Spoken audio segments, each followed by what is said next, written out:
Shark Sports Radio begins right now. A Celtics fan and a Lakers fan on the same frequency? Oh, this should be good. I think ultimately the Celtics find a way to hang banner 18 in 6. In a world where sports media, lifestyles, humor, and commentary collide. First time since signing LeBron, the Lakers have said, we don't give a shit about LeBron. We have to worry about the future. Let's take a dive into this tank. Welcome to week 140. Count it, week 140 of Shark Sports Radio. Alongside of me is Andrew George. He goes by Ticket. It's yours truly, Mark Loisel Jr., a.k.a. Shark, right here in the Ocean State. We appreciate everyone taking the time to the tank with us tonight. For listening purposes, check us out on Apple Podcasts, SoundCloud, and or Spotify app. Check us out on X or Twitter, whatever you prefer, at SSR34_. YouTube at Shark Sports Radio channel, TikTok at the Shark Sports Radio page, and on Facebook. Ticket, what's happening, my guy? Not too much. As we were recording this, I know we're going to get into them, but, you know, the Yankees on, and I got NBA play-in game. Magic Sixers literally just tipped. So, Nice.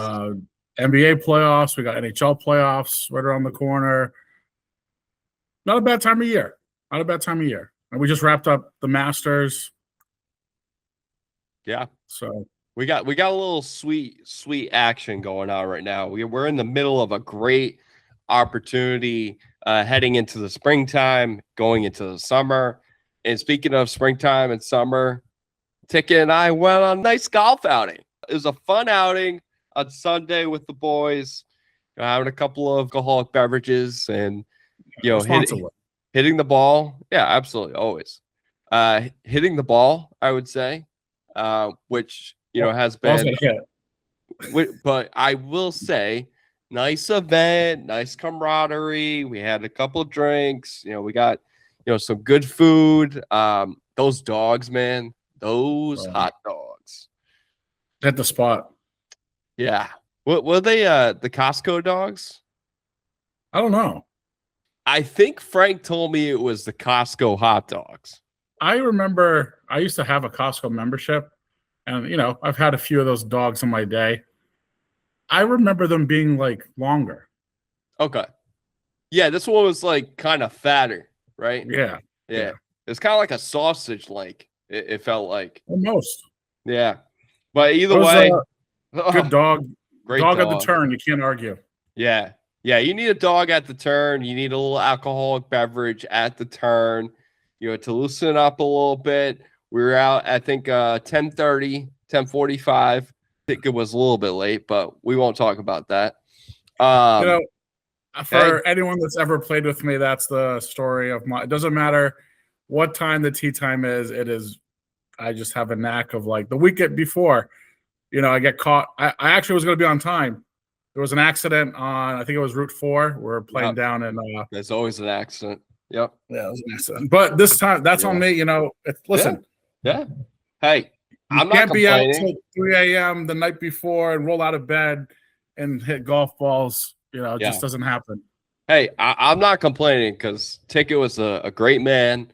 And he said, you know what? For me being late, I'm going to get you a hot dog. I'm going to get you an alcohol. Yeah, at least I could different. Yeah, keep the boys waiting. But you know what? Golf etiquette on the course and off the course. We are part of the course in that outing. So much fun. Fenner Hill, shout out to Fenner Hill. It was a fun event. So we'll definitely do it again sometime because we got the spring, we got the summer. It was beautiful. This was unbelievable. Unbelievable. It would have been a good day to get on the course today, that's for sure. Yeah, I was thinking about it sitting there at my desk, and I'm like, all right, today's been a little bit rough. Why don't I just go outside and hit some balls?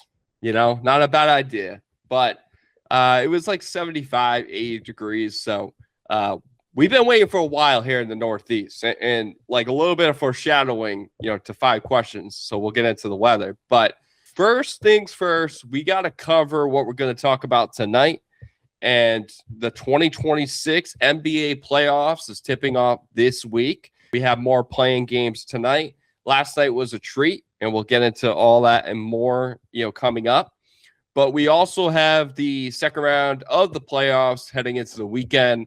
You could say the playing games are the first round. And then we have the second round with all the great teams involved. We will also get into 5 questions. 5 questions is always a fun segment. We bring up 5 random questions, on the spot here for Shark Sports Radio. So, but first and foremost, we have got to talk about what history was made and we witnessed on Sunday. And no, Ticket, I'm not talking about our golf game. No, even I know though historically terrible. Historically terrible, historically average, whatever you want to add it up to. I broke 100, so I'll take the 99. But the Masters on Sunday, it lived up to the expectations, my friend. You talk about back-to-back Masters wins. You got Jack Nicklaus, 1965 to 1966, right? Nick Faldo, 1989 to 1990. Tiger Woods, 2001 and 2002. And drum roll, please, we got Rory McIlroy at 2025 and 2026 Masters. What were your thoughts watching that final day, that final round on Sunday? Well, it was, almost everything you kind of wanted it to be, especially the first half of the round where like Rory and Young are kind of going at it. And then you see Scotty lurking on the leaderboard, making his move. Justin Rose had the lead. I think they mentioned at one point on the broadcast, 4 different guys had the lead at one point on Sunday. So that just tells you how exciting it was. And you would think like, man, Rose has the back 9 here. He's up 2 shots. He can really have an opportunity to finally get over the hump, right? Like Justin Rose has been always like the bridesmaid, never the bride. He's been in top 5s consistently. Augusta, he feels very comfortable there. All he is missing is that, obviously the green jacket, which is what you're playing for. Yeah. But it looked like it was going to be his moment. He bided his time all 3 rounds and then made his push late Saturday, early Sunday, and just fell apart. And then Cam Young his flat stick, his putter was going so well for him those first 3 rounds. And then good reads, just missing lip outs. Like he just had so many close calls where he was getting pars, and now the pressure's on because Rory was made a few more birdies. And then Rory late, it got interesting. That 18th hole hits it almost OB, and he ends up bogeying that last hole, so he wins by 1 shot. But it's crazy to think of like all the shot. Like go back to Friday and that chip in he made off the green from about like what was ever 90 yards out or something. Yeah, on 17, right? Was that 17? Yep. Like think about that chip in. Like if that doesn't go in, he's in a playoff with Scotty instead. Well, if also Scotty Scheffler hit his putt at the end, that was inches. That was centimeters from going in. There's just so many things that came into play, but it was a fun last round. On Friday, the fact that like Rory was up 6, and then one day it disappeared, and we were like, wow, this really might set up. And Scotty was about, I think, 4 or 5 shots back going into Sunday. Yep. And you're just like, well, if he's not out of it, he's got room. And he made a push. But shout out Rory. Obviously, he got it done. He made some big putts those first few holes on the back 9 that really set him up, gave him a nice lead. It forced Cam Young to have to do some things that he's not comfortable with. And it's just tough to manufacture birdies at Augusta, right? Like you can't bully your way through that course. And there's just some holes where like if you par it, that's a win. And when you're chasing now Rory, who's got a 2-shot lead on the back 9, you just can't. It's just not possible. You're waiting for him to melt down, right? Like, and by the way, Rory almost had a huge. How about the ball that skipped out? What hole was that? Was it 15? Yeah, 15. 15. Holy shit! I thought it went in for a second because you saw it hit the water. I know. I was like, I gasped. I was also on Eamon's corner. I was like dumbfounded because he went in the water, right? And it was like, I think it was before Eamon's corner. But the point is, it was not pretty of a final round for Rory McIlroy. No. I mean, yes, he made up for it in the end on the back nine, but the start was absolutely terrible. You saw it in Saturday; it was starting to erupt. Right, it was one of those things where it's like, oh boy, are we seeing Rory choke this lead away again and again and again prior to what he did in 2025? And it's crazy because, Scotty Scheffler was always in the mix. And you heard it on the broadcast, and it's like, don't give him any room because he's going to sneak up the leaderboard. And that's exactly what he did at 11 under, Rory at 12 under. But the story for me was Justin Rose. I mean, dude, you have literally a grip on the opportunity to win a green jacket. You had all the momentum, and then you just absolutely shit your pants all over the place. And it's funny because I saw memes of Justin Rose in a Buffalo Bills uniform, like Josh Allen. Yeah, and I saw that one too. I mean, how can you not, compare the two? Because every time he gets there, he's, you can say the same with Rory, though. Before he went in 2025, he was always in the mix, but he could just never complete it. So maybe, I guess, Justin Rose is taking over the reins in regards to how bad that is. But if I may, because I'm a little bit frustrated, Tika, I don't know if I talked to you about this. I finished tied for first in my pool out of 95 dudes. That's incredible. Yeah. And I tied for first in a 6-way tie. Oh, so that's crazy. 6-way. That's crazy. So you split the pot. No. So there's 3 different tiebreakers. So tiebreaker 1 was the final score for the winning golfer, the cumulative score for all 4 rounds. And then the third one was if you had the best golfer in your tiers besides tier 1. So there was tier 1, tier 2, tier 3, tier 4, tier 5. You had to pick one golfer in each tier. Well, tier 1 was out of the picture because it's justified. It's not fair just to choose that. Right. So tier 2, tier 3, tier 4 were looked at, and I finished second in almost every tier. So it came down to literally a tiebreaker, and just uncanny ability for me to lose in a 6-way tie for first, 29 under.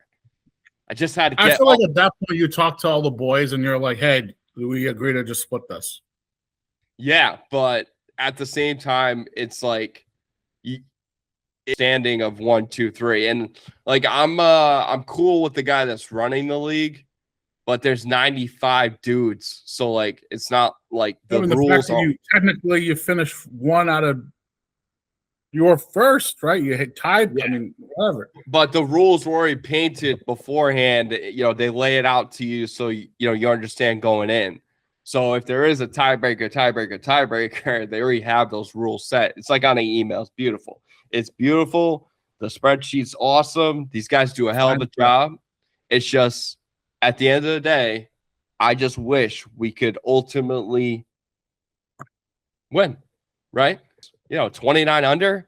I had Cam Young, Sam Burns, Colin Morikawa, Adam Scott, and Max Homa. So I did extremely well, better than years past. And also going into Sunday or Saturday, because Saturday is when the guys made their push. Going into Saturday, I was ranked like 72 out of 95 dudes. So I was feeling good. But hey, you win some, you lose some. You can't win them all. But Rory did. Rory McIlroy won, and it was kind of cool to see his parents there. Last year, they weren't there. Right. and I don't know if you caught it, Ticket, but his mom made a pretty cool, sick bag of his celebration, a print of him winning with articles on a like a carry-on bag. Like it was Well, that's so was cool. awesome. I saw the painting that he forgot what it was, but he commissioned some artist yes to like capture the winning shot that he hit last year. I saw that. That was insane. Oh, that was just beautifully done. And let's talk what it is. I mean, the weather there on Sunday was immaculate. The crowds were just, it was so cool to see. Like, it was like back when Tiger Woods in 01 and 02, all the crowds are just, rushing around trying to, find the ball. And yes, it happens in other Masters for sure, but there was so much more at stake on this one because back-to-back Masters winners, you're talking Jack Nicklaus, Nick Faldo, and Tiger Woods. Yeah, it's the elite of elite company. It really is. And so Rory's going to go down as one of the best golfers of all time. And it's currently constituted. He has 31 wins, right? PGA wins. So now you can add this one, which is a substantial, monumental win under his belt. So I just had to, reveal what happened when I went through on Sunday. But I didn't think I was going to finish first. I thought it was going to be like top 5. But yep, I tied for first in a 6-way tie. So again, give flowers to Rory for completing the deal. Not me. Not me. Not me. No. No green jacket for me right here. This guy? No green jacket. Well, you had your green Jordans on. I did. Those things are fire, right? Yeah. Those things are fire. Gotta clean them up. Oh. It's a little classic. Got the 2026 there. And don't mind it. She was like, I can't, obviously couldn't send pictures because they don't allow phones on the grounds. So she was like, I didn't know what you'd like. And my husband was like, oh, like, just get him something basic, Masters. This will work. She jokingly was like, I got you the egg salad hat that went viral. I don't know if you saw that one. Oh, that neon, great. That neon green egg salad hat that dude was wearing. Yeah. And she was like, yeah, no, they were really selling it. She's like, I can't believe people were buying them. But did they have the green one? So she said they had a white one and this one. The green one may have sold out. Like that. Yeah. Because she went. I mean, the lines were popping, right? Yeah, she went Friday. Yeah. So she did say that like they were out of the gnomes and stuff before the gnomes they replenished, but there was something that she mentioned they were out of. But anyways, I forget. She got herself like a tumbler. She was all happy. She got a tumbler with like the azaleas on it. That's and great. Stuff. So I was like, you know something how much for they you. make on average? I think we told people this. Yeah, we were in the preview, but it was like $70 million. It's honestly not that bad. Like this was only $33. It's not bad. It's not I terrible. expected 50. I expected 50. It's not bad. Did you get a shirt? No, just a hat. Just a hat. Hey, hat. But, can't complain. Can't complain. I'm appreciative. Yep, absolutely. That's the number one ticket. The fact that she got you anything is awesome. I thought she was going to forget. So something we will not forget was last night. If anybody checked out those games, we're going to talk about NBA playoff play-in tournament first because it's a little mini tournament. Nobody knows what a game it was. We're talking, Khan the Don, just being able to be the man, the myth on the court, even though he struggled. He definitely struggled, yeah. He did, but his presence was live. But LaMelo Ball came out and flat out balled and said, I'm not going home. And he also stuck it to Bam Adebayo. It said, eat shit, my friend, as he fell to the court. But it was a cheap shot for sure. No doubt in my mind. I can't believe it was like everybody missed it in real time. Yeah, I know. Wild. Did you watch the game? I did. I caught most of the end. So I worked. Oh, so the RAFC game, they played the Revs in like the US Cup or something. Oh, yeah. So I had some coworkers went to it, and then they went to the bar High Motor after, so I met him there and caught the end of the game. The RAFC game was actually kind of crazy. They went into like extra time. They scored with the last play of stoppage time. RAFC did to force extra time, and then the Revs won in penalty kick shootout to advance. Shout out to RAFC. They're like they're not like a minor league team, but they're USFL. Yeah, the USL. Yeah, so yeah, USL. Essential, but they made the championship 2 years ago, and then they were in the Eastern Conference Championship last year. It was like a 7th seed. So. Yeah, and I was actually at the final home game. They scored like 4 or 5 goals within like, I think it was 25 minutes, something absurd. My buddy got us all tickets. It was like 15 of us, and we were just on the field. We got some nice on-field seats, and we were just going absolutely nuts because like my buddies aren't really like soccer fans. They're more, but we were loving it. I mean, goals left and right. That atmosphere, if anybody wants to go check out RAFC at this Centerville Bank Stadium in Pawtucket, totally worth it.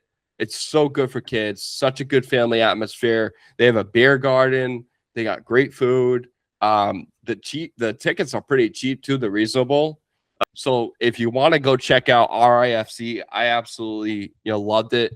My wife and I went multiple times, but my friends, one of my buddies got season tickets for them last year. So it's a blast. So if anybody wants to go check it out, please do. But not to interrupt, but the I sidetracked us with that one. But yes, caught the end of it. Yeah.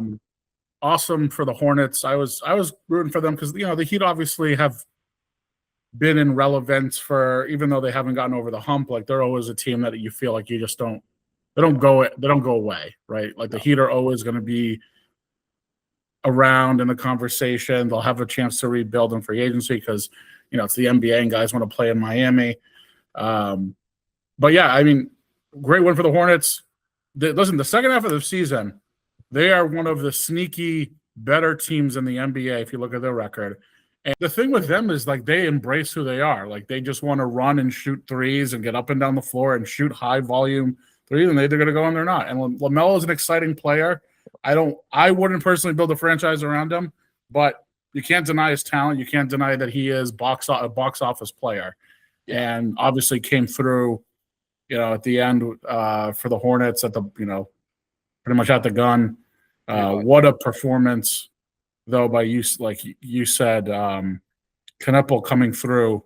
Now, granted, didn't play the best game. No, he played awful, but big moment, came through. And, I mean, it was a wild, absolute great for the NBA because that was both games last night, and we'll get into Portland, Phoenix, I'm imagining, Shark, but both games were everything the NBA could have wanted, where it was like down to the wire, back and forth, tightly contested.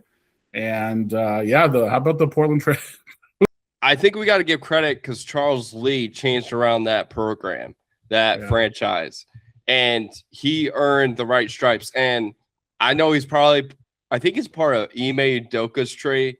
But I feel like, when you're looking at it, I feel like Joe Mazzulla really built Charles Lee. And because Charles Lee was the Celtics assistant last year. And, he has pedigree, right? They won a championship with him on the sidelines. He knows what it takes to be a winner. He knows what it takes to, be around top tier talent. And I think at the end of the day, I agree with you that LaMelo Ball is the guy that you build around. But Charles Lee probably was like, I do want to build around this guy.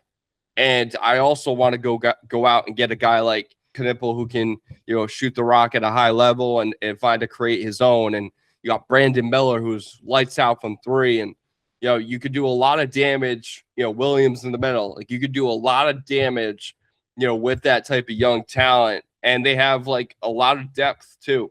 So when you look at Charles Lee, what he's built on is defense translates to offense, translates to, finding a way to spread out the offense and create opportunities from three. Like you mentioned, they're big on the three ball, but they're huge on defense. And that is something, we're going to talk about the different matchups going into it, but that is something that they can give teams a hell of a time with. defensively. They're going to be in your face. They're going to, make you take tough shots. And as much as LaMelo Ball has talked about offensively, he's now earning his stripes defensively. And I think a big reason why is the leadership from Charles Lee. And I don't think that can go unnoticed. Let's talk about the Blazers, as you mentioned, because Denny Avia, that dude flat out balled. Well, yeah, 41 points, 12 assists, 11 rebounds, something like that. Crazy like that, yeah. 41 points I know is accurate. And that's all really that matters, because that guy came into Phoenix and said, you know what? My team is not leaving the desert without a dub. And he did exactly that. He could do it on his own. He did it on his own. He found a way to create opportunities for himself and his teammates. And I'll tell you what, Deni Avdija, people didn't look at him at a high level at Washington. He was buried on the bench. Where everybody goes to be buried is the Wizards. But if you look at what he's capable of doing, last night exactly showed it. The unprecedented confidence that he had down the stretch and said, you know what? I'm going to put my team on my back and I'm taking my team to the second round. And that's the type of opportunity that you have to knock on. And he did just that against a very tough Phoenix Suns. And I think that was a climax to his career. And from there, it can only go up. Yeah. One thing I'd want to point out too, Shark, is just you talk about their roster and going into the season, it looked, it's still not. I mean, if you look at it on paper, you're not blown away by it, and no one really should be, I guess. But yeah, Deni Avdija, the progression and growth of his career, and then you just see they have a veteran leader, Drew Holiday, who you have Shaedon Sharpe, who good young player. Obviously, last night, him and Scoot Henderson, they're young, but there's still potential there. I know Scoot hasn't been the player everyone thought he would be when he was picked, high, but I think 2 years ago in the draft. But defensively, I mean, they're long, they're athletic. You have, obviously Kling Kong in the middle. You have Jeremiah Grant, Robert Williams. There's just a lot of length on the interior that team provides, and I think they're going to be scrappy. Certainly, I don't. Who knows what shakes out. Tiago Splitter. Shout out to Tiago. You talk about a guy that has pedigree. Greg Popovich. Yeah. I mean, learning from Pop was probably huge for his career. And we talk about this too a lot, Ticket, too. If you look at coaches, around the NBA, former players that become coaches, you can see it where it's you can vision them possibly being a coach long term. And they're usually not the best player on the court. They're usually not the best player on the field. But what they are is the smartness and the leadership. And so Tiago Splitter, shout out to him in his first year. And so that's funny to me because I thought Chauncey was the coach. And because who follows Portland? You know what I mean? Yeah. Listen, not a knock on you. I didn't know who the coach was either. No. But what I'm saying is the fact that Tiago Splitter in his first year has took the Trailblazers and put them into, the opportunity to play the number 2 seed in the West.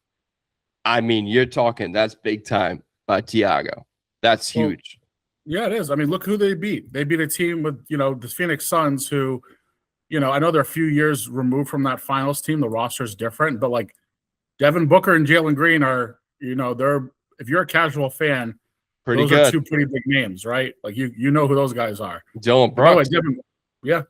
Devin Booker, by the way, last night. Milk carton. I mean, this is a guy, again, and this is a matchup that he should have been able to, obviously shine. And Jalen Green played great. He had 35 points, made a lot of shots. Devin Booker, 1 rebound, 4 assists, shot, I think, 7 of 18 or 7 of 17. Didn't make a 0-2 from the 3-point line. Just pedestrian number. Can't happen. You can't let that happen. You know, if you're the Phoenix Suns, you have to think about. I know they were kind of blowing it up, so you know, obviously, like they experimented with that Beal Durant thing. It didn't work out. With Booker, they tried to go push when they had Monty Williams. They got to a finals. They had Chris Paul, back nine of his career, but he was still productive. DeAndre and obviously Booker was shining and helped to carry that team too. Mikal Bridges. So, Well, let me ask you this, Ticket. Yeah. Is Devin Booker 1B or 2 in your eyes? When you're looking at like a big three? You know, I think his trajectory kind of follows like a Paul George in the sense that like in his younger years, you look at him as this is a guy you build your franchise around. And then you come to find out he's not that alpha. And he needs to be a sidekick to someone. So it's funny that you mentioned alpha because alpha dogs do what? They play both ways. Yeah. And until you're able to play defense, you cannot be an alpha dog. So you I'd argue Luka, Steph, like they're not good defensive players. Those are anomalies. Like they're very few. There are very few players that have that little trait in them where they only dominate offensively and they don't touch the defensive side. There's very few.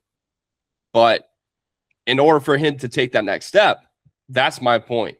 He needs to be a leader, a defensive-minded guy too, while being able to score at a high clip. Because look at Anthony Edwards, for example, in Minnesota. He's strong defensively. Yeah, he might give up a little bit here and there, but he's going to fight.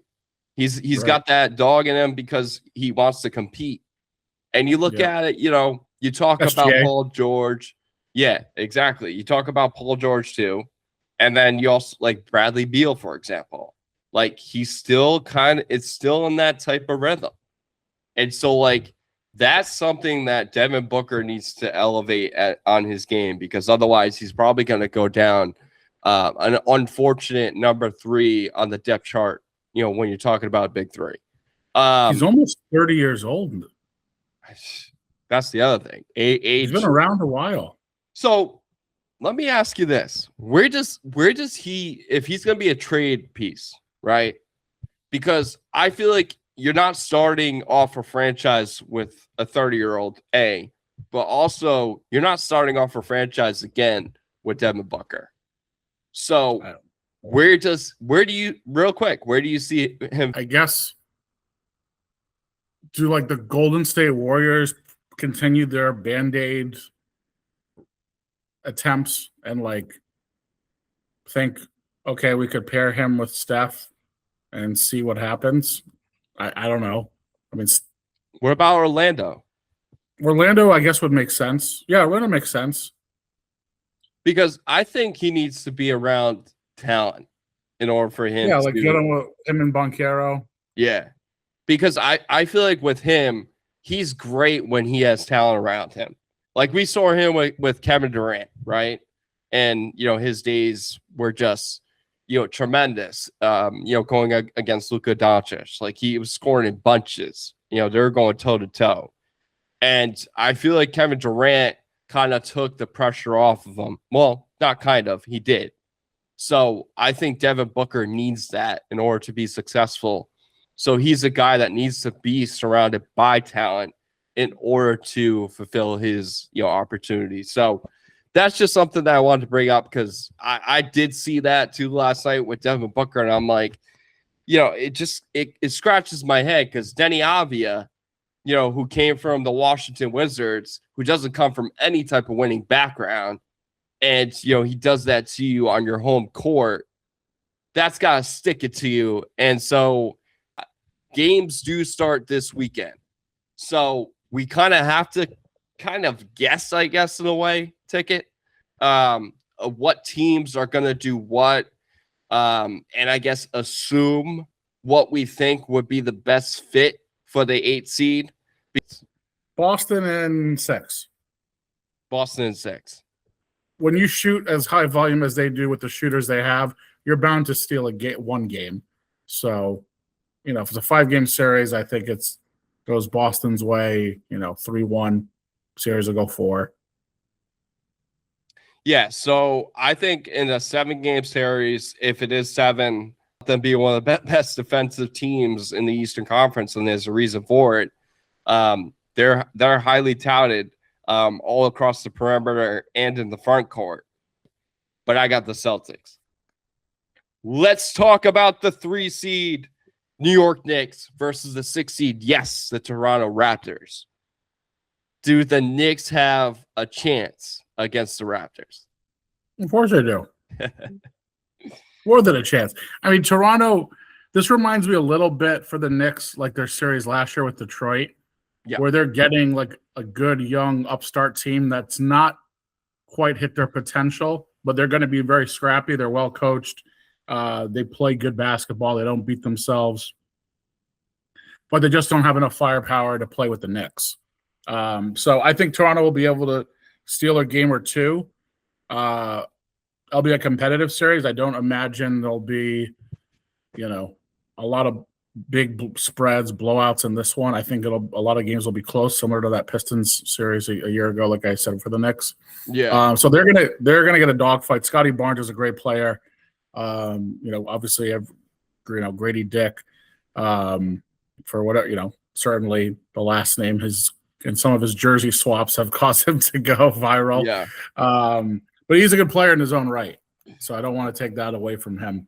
No. But yeah, I mean, the Raptors have been, this is you talk about the Blazers in the West, and then you look at, what the Raptors have been, and, it's certainly shocking. No one thought they'd be in the spot. Nope. And you got RJ Barrett, of course, Brandon Ingram. So they have some guys that can score the ball. I think it's going to be a competitive series. It'll be fun to see RJ Barrett go against his former team. But yeah, I got the Knicks taking this in 6. Yeah, good storyline. And Manuel Quigley too, right? Oh yeah, that's right. Yep. So yeah, no, and the reason why I said the Hawks or the Raptors, for this game is because I think if Knicks were playing the Hawks, it would have been a dogfight for the Knicks. Going up against Toronto, yeah, they're on a run, and we always look at teams as they go into the postseason, what they're capable of doing. Toronto, they're going to have a tough time. It's still going to be a competitive series, like you mentioned, but I think it's probably done in 5, to be honest. I don't think it goes too far. The series I think that everybody should have their eyes on is the 4 seed and the 5 seed Cleveland Cavaliers versus the Atlanta Hawks. The Atlanta Hawks have turned into a very pesty, defensive-minded, efficient 3-point shooting team. When you look at Dyson Daniels and the capability he is guarding at the perimeter and being a strong rebounder and, fighting off of screens and playing really good on-ball defense. You want to watch an on-ball defender, watch Dyson Daniels. You want to watch a really good overall scorer, Jalen Johnson. But Jonathan Kuminga is a catalyst to this series. If Kuminga can have a coming out party and you got Donovan Mitchell on the other side, well, buckle up, people, because also James Harden's in the mix too with Cleveland, but it's going to be Donovan Mitchell versus Kuminga, I think, and that's going to be the show. Jalen Johnson's probably 1B because he's more than capable of taking over in games. But I'm excited to see Atlanta, and I really like this Atlanta roster. From top to bottom, Okongwu can flat out shoot the rock from 3 as a big man. He can also guard defensively at a high level. I look at Atlanta, and I got Atlanta in 7 against the Cleveland Cavaliers.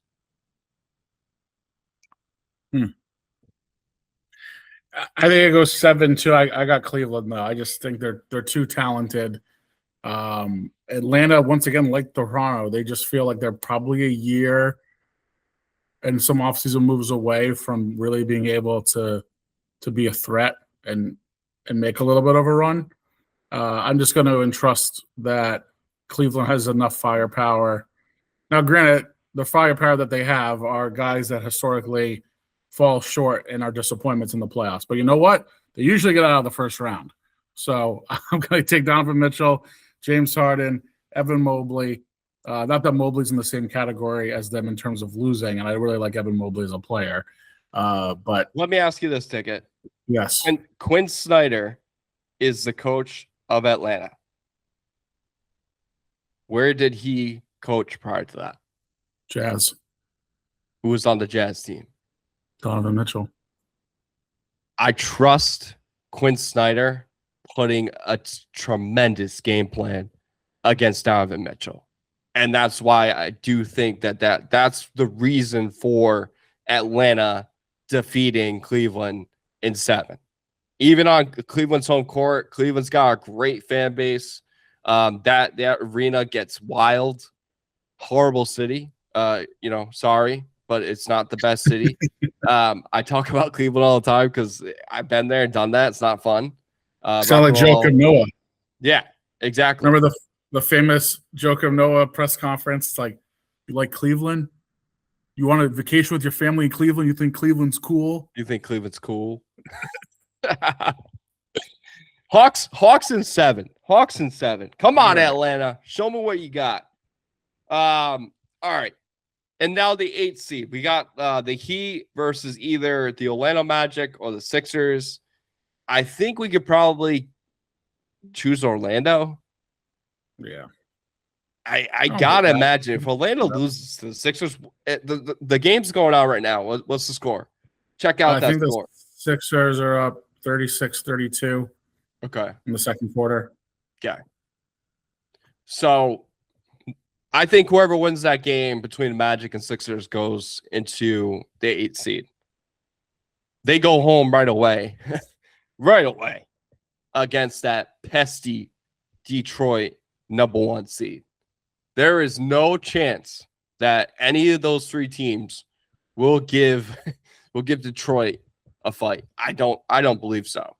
I think that Cade Cunningham, it's his year. And we predicted this kind of right, Ticket. Yeah, you were a big. I mean, we both liked them. You were, I think, even higher on them than I was in terms of being the team to contend in the East this year and maybe win the East. So yeah, because I think a lot of people saw the Celtics and was like, oh, they're gonna be banged up. I still had the Celtics, I think, at the 3 or 4 seed, but I did have Detroit at the #1 seed at the end of the year because you saw the progression of Cade Cunningham being the leader on the court, really taking that SGA type of step and becoming that dude for Detroit. And JB Bickerstaff, as much as people want to hate on him with the Cleveland days, that dude should have never gotten fired. That agree. Dude, all he does is post wins wherever he goes. You're right. And so, and he wasn't part of the staff with LeBron James when he was. He was. Yeah. So, I mean, that type of pedigree, you cannot just let that go to waste. So, JB Bickerstaff, top tip of the cap to him. He should win Coach of the Year. I think Joe Mazzulla probably will win, just because a lot of expectations going in. People didn't think that they were going to be a 2 seed, the Celtics.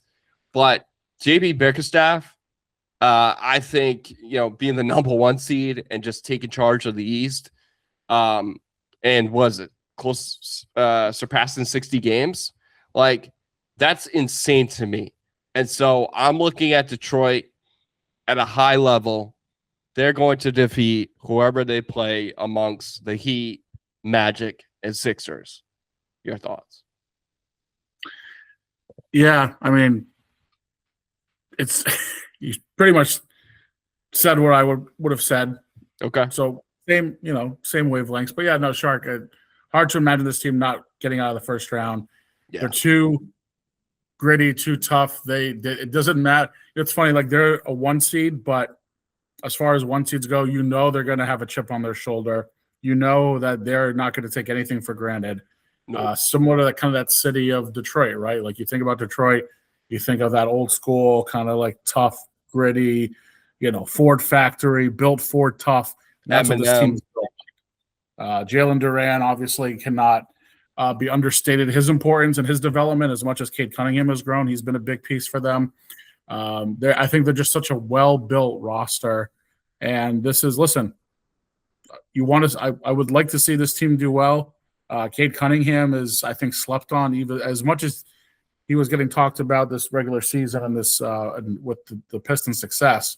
I still think he's slept on nationally by a lot of people, fans, pundits, on just how great of a talent he is and just how much he drives that engine, no pun intended, for the Pistons. So, Detroit, I think, is, you said, Shark, from the get-go on our preview podcast, this is a team that has the capability of really making a run and winning the Eastern Conference. Yeah. So that's the East side. We'll get into the third round, I guess you could say. Moving on to next week. On the West side, we'll kind of break it down quickly here. I'll hand it off to you with the number 2 seed Spurs versus the number 7 seed Trailblazers, which Denny Avdia just came away with the victory at the buzzer last night. Yeah, I think the Spurs sweep them. I just don't think there's any way this Portland team is able to even steal a game. San Antonio is just too well built. I guess the only caveat could be like they're so young and they don't have too many, like a lot of their, obviously important players. They haven't really been in this situation. Is it possible like Drew Holiday has a turn back the clock game and leads the charge? The thing is, Portland's so young too. I mean, Jeremy Grant, and obviously as I highlight with Holiday, they have experience, but they're going to need like Shaedon Sharpe to give them probably 20 to 25. They're going to need Scoot Henderson to give them 12 to 15 minimum consistently. Avia is going to have to be, in that 24, 25 points per game mark. And they're going to just need a lot of young guys to step up for them. And I don't see that getting done. So I think the Spurs sweep them rather easily. So I think that they might steal one in San Antonio, but that's it. It's going to be a 5-game series. I just trust the veteran leadership that Trailblazers will not, just lay flat. I can see them stealing one. But when you talk about Victor Wembanyama, and I think a coming out party for this purpose, and you may like this as being a UConn fan, Stephon Castle. I think Stephon Castle can have a huge series in a massive playoffs.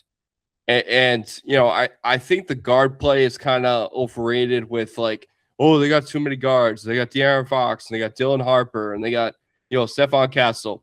I think in today's NBA, it's positionless basketball. People agree with that. And I think as long as you have, playmakers, you can have 3 guards play around the perimeter. But I think when I look at Stephon Castle, it's going to be a coming out party for him in this series. I fully believe that he's more than capable of taking over games when he wants to. He just has to find that opportunity, and I'm sure Wembanyama is going to have plenty of opportunities to give him. So how about Stephon Castle? You like that? Yeah, I love it. I mean, UConn guy, and it's funny, Shark, because we're talking about experience, but like, when he's won a national championship, he's been on the national stage, Final Four run, national championship. Yep. Obviously was a huge part of that postseason run, and his running mate there was Donovan Clingan, and obviously he's on the other side with the Blazers, so that's interesting. But and Thiago Splitter played for Portland too, right? Right. Played for the Spurs. Yeah. Yep. As we all know. So the Spurs, Blazers, and the Raptors. Yes, Raptors. I do remember. Yeah. I think you nailed it. Yeah. There might be a Wizard stint in my head for whatever reason there too, but yeah, I agree with you. All right. This matchup, Tech, we've seen it already. We've already seen it. This is episode 3, right? It's the Nuggets, the number 3 seed versus the 6 seed Minnesota T-Wolves. Do we have an upset in the making here? I mean, a couple years ago, coming off a championship and looked poised to go back to back, Denver got knocked out by this very similar Timberwolf team, and we know the man behind it, and that was Ant-Man, Anthony Edwards. Can he put on that Superman cape again? Yes, of course. He's Anthony Edwards.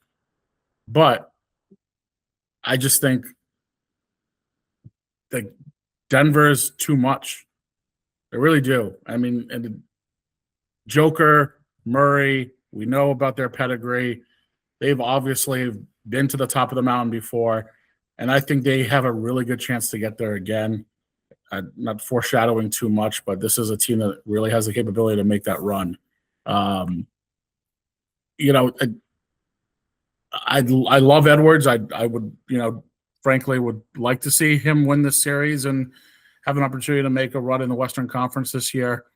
But I think Denver's just got too much. I mean, Joker's too much. How do you stop that? It's just. And then you have one of the best clutch players that we've seen, and granted, like in recent memory, like the last several years, like Jamal Murray in the postseason is a dog. He is a motherfucker. I mean, as a Laker fan, he's not. I've seen him rip my heart out a few years, you know, back-to-back years. They swept us, like, and he was just hitting dagger, and the games were close, but he would just hit dagger after dagger after dagger. So you have Joker, and you got Murray, and it's just a perfect 1-2 punch. And I just don't think Timberwolves stop it. So I think this goes 7. Heavyweight fight. Great players in this series, and I got Denver taking it. So they're without Karl-Anthony Towns now, as everybody knows, the Timberwolves. Cat was on the Timberwolves when they last played Denver in the playoffs.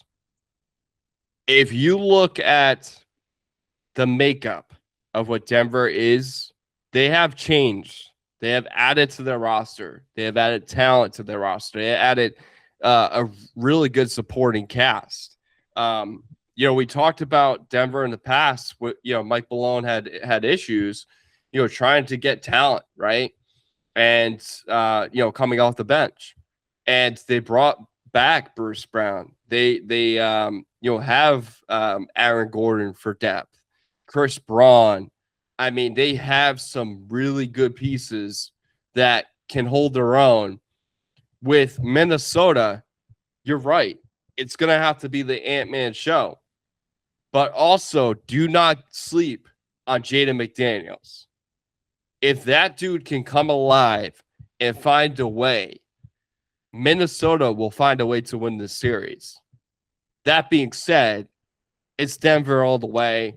Denver right now is a special team. They're on an incredible run in you know, heading into the playoffs. And they are a team that you do not want to play in the second round, the Western Conference Finals, or the finals. So watch out. Denver is red hot, and they're going to continue this. Let's talk about your matchup.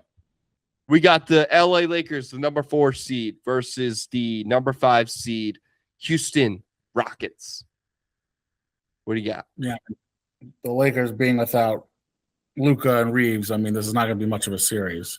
And LeBron has done some incredible things in his NBA career, carrying some not so great Cleveland teams when he was younger, and even a little bit older. Does some deep playoff runs. This is not going to be one of them. He might have a turn back the clock game. You know, if Lakers don't win game 1, they're not going to have a chance. And he's got to really carry the load on both ends. I just don't know how invested he'd be, even if so. He's only one man. And the Rockets are a good defensive team, and Ime Udoka's a good defensive coach, and he's not going to let LeBron James at 41 years old knock him out of the postseason. Yeah, there's bad blood there on both sides, obviously. Kevin Durant, listen, he's knocked down some big shots in LeBron's face before. Obviously, going back to some time with the Warriors and then those back-to-back championships that he won there. I think it's going to be a similar result where you're going to see Kevin Durant, you know, really hit some big shots, dagger shots. Every time you think maybe the Lakers have a shot in the game, Durant will come through. And it's going to be good growing pains for the rest of that roster. Obviously, they have Sengun. They got Amen. They're just a really good, fundamentally sound defensive team. And the Lakers struggle scoring the ball as is. Yeah. And now you take away Luka and Reeves, and they're not great defensively either, the Lakers. So DeAndre Ayton, if they have any chance, has to be, a 25 and 12 guy every night. Sengun like. Yeah, and it's just that's not his game. He's a soft, he's a pushover. We talked about the Suns in that championship run that they had a few years ago, and like they got knocked out, and you had Devin Booker and Ayton and Paul all were just pushovers after going up 2-0 in that series. I've never really thought much of DeAndre Ayton as a player. Going back to his time in Arizona, they got knocked out as like a 2 seed or 3 seed in that tournament. And you're supposed to be the number 1 overall pick, and you're getting bullied by kids at like Norfolk State or whatever the fuck they lost to. Yeah. It's just a sour taste. So yeah, the Lakers don't have a chance here. Rockets in a gentleman's sweep. LeBron maybe takes 1 game, but Rockets in 5. Yeah, I agree with you. Unfortunately, without Doncic, Reeves they could maybe do without, like in terms of staying in the series. But if was any other team really, maybe the 8 seed they have a chance, but unfortunately they're just it's hard. It's deficient, unfortunately, for the Lakers. But when I look at the logos, I can't stop thinking about it. But we got kind of like the old school logos with the Rockets and the Lakers, and every time I see that, I think of Yao Ming and Shaq. I think of Kobe versus Tracy, right? Yeah. So Steve I Francis. guess, Steve Franchise, right? Stevie F. Yeah. I like the matchup. But I'm sorry. Not to rub it in. The Suns will play either the Clippers or the Warriors for the 8 seed. Let's say between those 3 teams, where are you going? Clippers or Golden State? I'm gonna go Clippers. Okay. So you got OKC versus the LA Clippers. Yes. And I hope we're right on these because we're pretty spot on, hopefully. Yeah, and I mean, I'm not going against the champs. OKC and 5, gentlemen's sweep once again. Agreed. I think Kawhi maybe could steal a game for them, but that's my take on it. Yeah, I agree with you. I was having a conversation with one of my colleagues the other day, and I said, if you look at OKC, we talk about this numerous times on this podcast, but I want to make a point of this. You have 14 draft picks in the next, 7 years? You don't need Giannis. You don't need Embiid. And if I'm looking at the Oklahoma City Thunder, and I'm looking at Denver, and I'm looking at the Spurs, and I'm looking at the Celtics, and like even Atlanta, I guess you can throw in a mix. Detroit, obviously. I look at all these teams, and they're not going out and buying players, right? That, for me, if I'm looking at this playoffs, the complete teams, the coaching, the scheme, the defensive mind, the efficient 3-point shooting, the sharing of the basketball.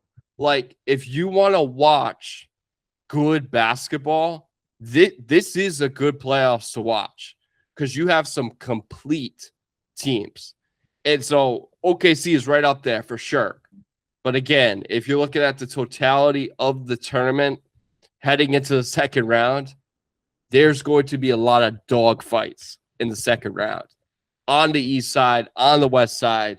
We'll get into that and more next week. But I just want to make that point that I think totality-wise from a team perspective, it's no longer about the big players anymore. It's about the teams being complete. So, Ticket, we're going to have fun with a little bit of 5 questions this week because we have got to get into it. It's been too damn long, and it's a fun segment. and people like bring back 5 questions we want it right now. So we're giving it to you. All right. So everyone probably doesn't know the old Disney Channel show, The Jersey. But for those who don't know, it's about individuals putting on the jersey and basically, putting themselves in that magical moment. And when we think of magical moments, we think of March and April with Rory McIlroy's consecutive Masters wins. We got UConn's Braylon Mullins hit an insane 3-point shot at the buzzer against Duke. St. John's Dylan Darling's game winner in the NCAAs. Denny Avia's 41-point display last night in Phoenix. So I ask you, Ticket, if you could go back in time and pick a moment, what would you choose to experience that moment? So this is going to be a little bit off the beaten path, maybe, but for me personally, it was like an incredible moment to witness, and I was like, holy shit. And as a fan, I loved it. It's my favorite player. So I'm going to go Kobe Bryant's buzzer beater against the Suns. I believe it was 2006. Oh, it's a good Game one. 4. Raja Bell was playing D on him. Yeah, and it was overtime. There was the jump ball. Lakers were down 1. Rebound goes to Smush Parker off the jump. He picks it up. They go down. Kobe hits the buzzer beater. After he hits a shot to force overtime at the buzzer. So it was just like an iconic game, an iconic moment. The Lakers ended up not winning the series. But that game, I believe, put them up 3-1, if I'm not mistaken. They did go on to lose the series as the 7th seed. They were a big underdog to that. The 7 second or less Suns with Mike D'Antoni, Nash, Mari Stoudemire, Sean Marion, Raja Bell, like you pointed out. So that was a pretty loaded Suns team. But yeah, that's one of the moments, like as a kid growing up, as a fan, Laker fan, Kobe fan, like everything just tied together. It was like, holy shit. And that'd be something where like the excitement I remember from it iconic. So yeah, that to me would probably be the moment I'd pick. And you point blank, like just like memorized all that. And anytime like you can brought me back right away. You brought it back, right? And I agree with you when I look at my favorite players and when I look at my favorite teams, I can go in a lot of different ways, right? I can go with the Red Sox in 2004. I can go, the Celtics in 2008 and, the recent one, in 2023. But when I look, especially when I look at my favorite player of all time, it's Paul Pierce. And I'm a big Celtics fan, as everybody knows on this podcast.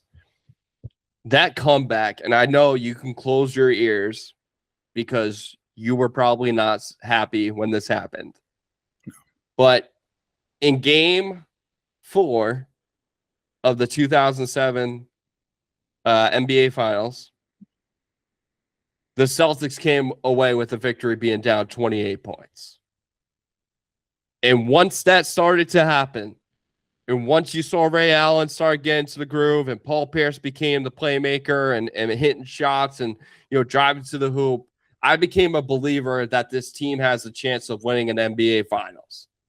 And that's something that has not been done since the 80s, right? And so for me, being in that moment, I want to be Paul Pierce in the Staples Center in game 5. In game 4. Actually, game 5, he had a tremendous game too, but he fell short. Kobe, came away with the big win at the end.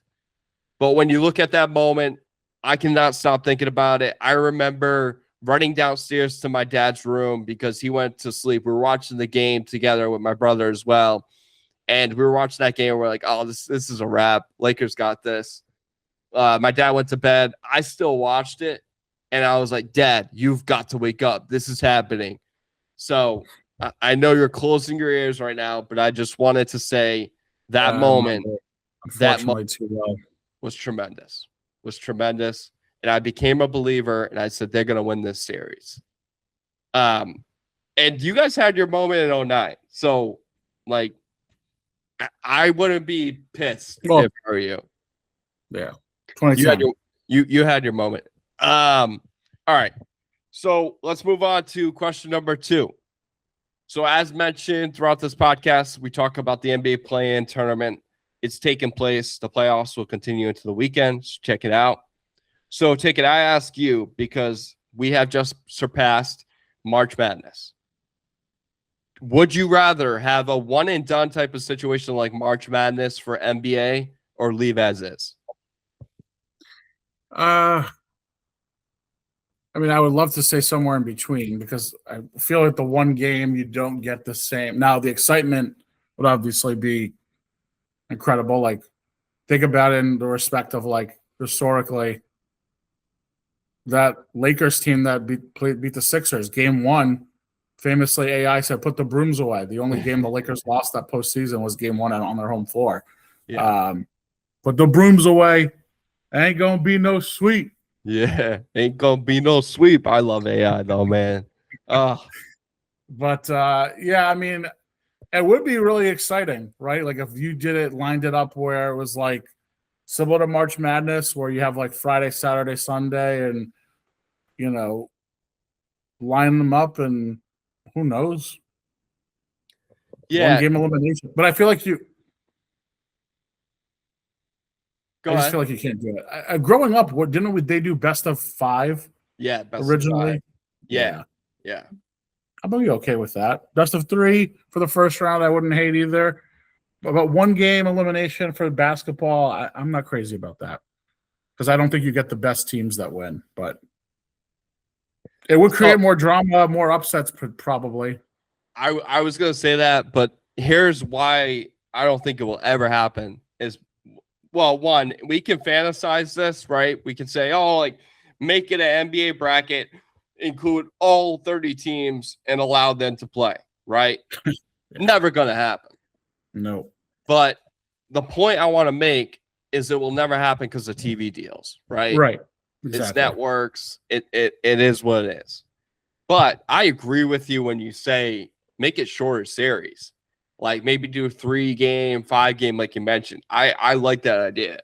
But when I was thinking about it, I was like, you got the Cinderella teams, then you got the Final Four teams, then it becomes real, and then you got the finals, the championship game, and all eyes are on, but that's more of the in-season tournament, I would say. That's the type of mindset that you kind of have in the two different dynamics, I guess you could say, because it is survive and advance, right? In the in-game, in the season, right? In-game, in-season tournament. Yeah. So if I'm looking at it, I would love to have that March Madness template, but no way in hell is it ever going to last because of TV deals. Speaking of money, great transition here, great segue. Yours truly. NIL is getting absolutely incredibly out of hand in college basketball due to my promised college friars. But what is a rule that you would add to regulate this kind of environment?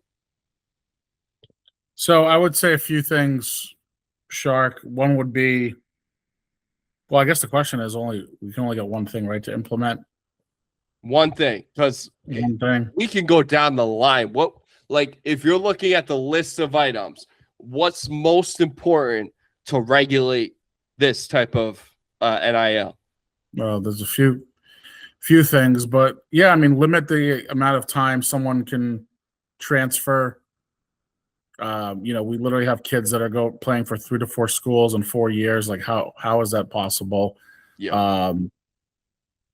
And I think that at least forces someone to really think about the life decision that they're making. I will say there could be an opt-out if the coach leaves, which that's the one thing I don't like about it too, is like, yeah, we're talking about the players, but the coaches do it all the time. Coaches can look at PC is a good example with Brian Hodgson, where he only spent 1 year at USF, gets a golden opportunity to jump to a Big East and a school that has obviously, resources and NIL spend like Providence College. Right. Why? And then you're going to have players that, because when you're a student athlete at that level, like you're committing as much to the coach as you are the school. Oh, absolutely. Right? You don't care about, well, I shouldn't say you don't care about some people. You don't care about, but like some players do. So much of what your life is built around being, if you're playing D1 basketball at that level, like that's your life. You eat, sleep, and breathe it. And especially if you're a top tier talent I guess nowadays it doesn't really make a difference if you're a top recruit or not, or a great talent or not. Like people, you're still going to get $1 million. Right. But I just think that at least forces the hand of like, okay, well, you really have to think about this. You only get one opportunity to transfer. Unless, like I said, a coach leaves, and I think then you'd be allowed to, if they want to follow the coach to where they go because they love who it is and they are committed to him. Like I said, I think it's as much a commitment to the coaching staff as it is whoever the university is. So, but I would put that in there. I don't want to see these kids transfer. And also, like, you're not getting an education. I mean, I know like people joke about the education part, but most of these kids aren't going to end up being professional athletes, and they need the education. They need the degree. Facts. I agree with you on the transfer side of things. That was on my list for sure, because I think, when people think of college basketball, back in the day, even not even back in the day, like 5 years ago, you had guys stay at the school, and there was no like a lot of movement, whether that's the players, whether that's the coaches. Then you're seeing like the coaches take their assistant coaches with them, right? And so like you're seeing it point blank, across the board. And I agree with you when it comes to the transfer side. For me, if we're trying to like regulate the money, it's the years, right? So if I am having a commitment, and this kind of goes with the transfer type of mindset. If you sign a contract with your school, you get one opt-out your entire college career, and you get like a 2 or 3 year type of term. From there, you can evaluate after the 2 or 3 year term what you decide moving forward, whether you want to transfer to another school, but you have to live out that contract. So I think it's prominent for guys to be consistent. And if you look at it too, Ticket, from a schematic advantage, right? So, for example, let's say Brian Hodgson brings in all of his players from USF. It's not happening. There was conversations with SNS. I know that kind of fell through. But he did bring over Hightower, so he brought over one player. But the point is, if it works, if the system works in your advantage as a player, don't you want to stick with that system, that type of system? I think it's more about being the right fit with the right system, with the right coach, with the right school. And if there's an agreement in all those facets, then that's when you can sign a 2 or 3 year contract with that school. And yes, you get one transfer. You cannot transfer every fucking year. We're seeing it all the time. Garway Duell started with Providence College. Then he went to Seton Hall. Then he went to McNeese. And guess where he is now? He's going to Syracuse for his 4th year in college. Imagine how many movements he has to do. Think about how much education he's losing. Yes, he's guaranteed, $1 million plus, but like when it's all said and done, it's not good for the environment, college environment. And it has to be regulated. Absolutely. I got into like a little bit of a confrontation with one of my buddies, but it has to be regulated because there has to be some type of rule and set. Otherwise, it's going to be a wild, wild west. It's survival of the fittest. It's the colleges that have the most money. So that's what I think. So, Ticket, let's talk about something getting hot. It's hot in my room right now. I don't know if people can see, but I'm kind of sweating. because it was a very hot day. It was but record setting. My room gets hot. My room gets hot. All right. So the weather's getting better here in the Northeast. Thank God. My wife is going to get ice cream with her friends right now. She's loving it. So Love it. if you could invent your own flavor of ice cream ticket, what would you do? I'm sure it exists out there, Shark. And this is going to be a little bit of an Inception type concept. But I would go with an affogato flavored ice cream, Oh, which includes vanilla ice cream, okay. right? Like that's, well, I guess traditionally it has vanilla, but yeah. So I'm a big coffee guy, big espresso guy. Okay. A nice affogato is a great way to end a meal sometimes. And I think it probably does exist somewhere. I'm sure there's some company that makes it. But yeah, I'm going to go with that. Affogato flavored ice cream. All right. I'm going to go a little bit unhealthy here. Because I'm a snack man fanatic. I love snacks in this house. I know it's going to be the death of me one day, but I'm enjoying it. It's life. I am a big fan of cookie dough ice cream. Love it. It's my favorite. But here's the trick. Here's the trick ticket. Let's break up a piece of that Kit Kat bar. Okay. And let's throw that right into the cookie dough, homemade cookie dough, vanilla, French vanilla ice cream, a little bit of Kit Kat action, and you can send me away. That is ice cream that I will make up. And I'm trying to think. Break Me? Maybe Break Me is the ice cream name.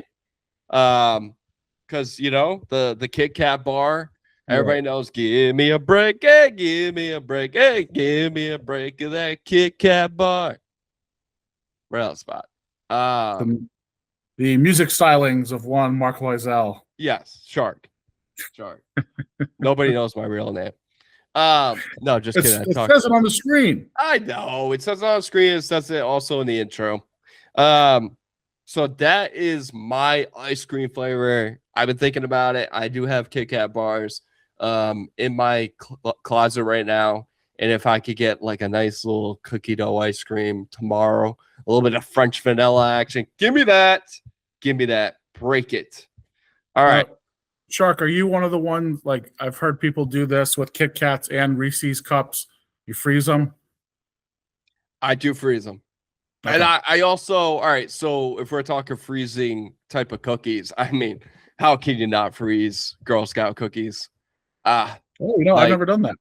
Oh my God. Like peppermint patties, like if you want a good topping for like ice cream, throw the peppermint patties in the freezer. And you can crunch it up, break it up, throw it right in your ice cream. And again, we're on our way.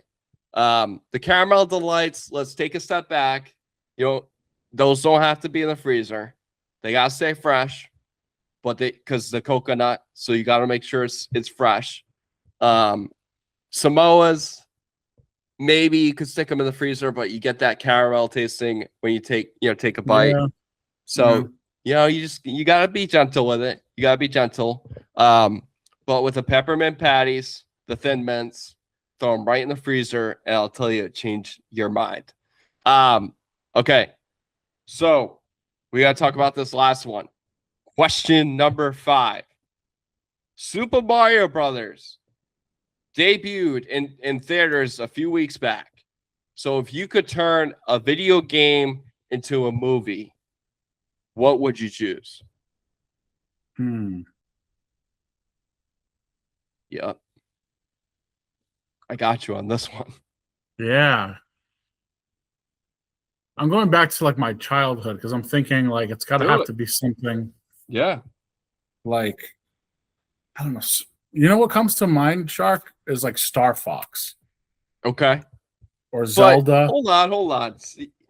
Okay, so Star Fox. Are you a big Guardians of the Galaxy fan? No, not really. I mean, I know what it is, but I don't. Shark, I've never watched a Marvel movie. Okay. All right, I'll take that back. I don't mean to throw a jab at you. No, but I get where you're. I could see, like, I know some of the characters. I could see why you made that connection.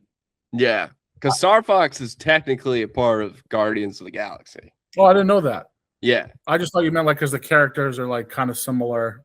very similar, but it's essentially that. Yes. Oh, I didn't know that. All right, Yeah. so I'll take away that answer. Yeah, Zelda, sure. Zelda. Oh, it's actually, you know what? Zelda would be a fucking sick, like, Yeah, it'd be a good movie.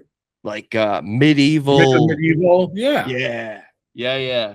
Wow, that's a good one. Ticket. That's a You know great who's one. playing Zelda? Yeah. Who? You know, Evan Peters. The Guru is Dahmer. Okay. Yeah, I can see that. He kind of looks like Zelda. Like Jeremy Renner, maybe. Oh, I was thinking younger for Zelda. Oh, you're thinking, yeah, that's true. That's true. You gotta go younger. What I heard, I don't know if it's legit, but what I heard was Super Mario Brothers is going to, become like an evolution to other different Nintendo type of movies. So, well, I guess Super Smash may be coming out. Super Smash may be coming out. So would that just kind of be like a Mortal Kombat type movie? Yeah. Just not like more, I guess, cartoony. No, it would be like no, it would still has a CGI type of feeling to it. Like you'll still have like if you saw the Super Mario Brothers trailer, or if you saw it in the theaters, it's very, very CGI. With like cool Nintendo graphics type, like kind of like how Toy Story was like with Pixar.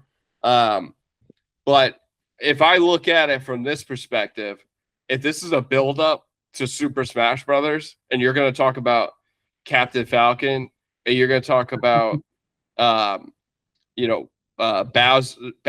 Wario, I mean, you're talking some big time, Falcon Punch, like that type of thing. Like that would be interesting.